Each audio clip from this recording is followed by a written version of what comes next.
Hey everybody, this is Pat Coiner, Director of Instruction at Baltimore Country Club. Today I want to talk to you about weight shift or pressure shift in your golf swing.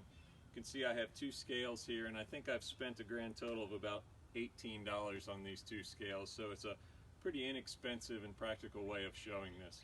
So if I step on the scales, I'm going to ask Jack to come in here and zoom in on the numbers here.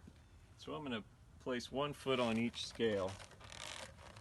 Okay, and I weigh somewhere around 160 pounds. All right, so I'm going to try to set up at about 50-50.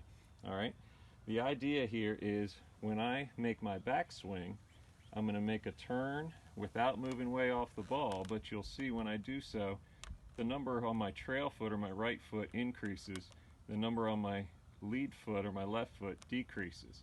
So I'm at the top of my backswing now.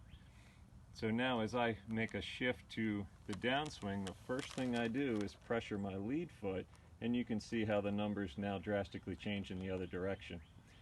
I have much more, probably 3/4 of my weight on my lead foot now, and this would represent where I would be at impact. Okay? Okay, so again, just to go through this in its entirety, I'm 50-50 at address, the scales are showing the same numbers. I make my backswing without making a big move off the ball. I'm going to stay somewhat centered with my body, but increase the weight or the pressure on my trail foot.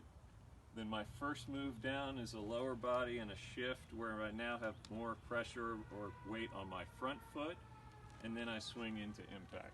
So when you have a chance, pick up some scales. You could just use one scale if that's all you have. Practice pressuring each side.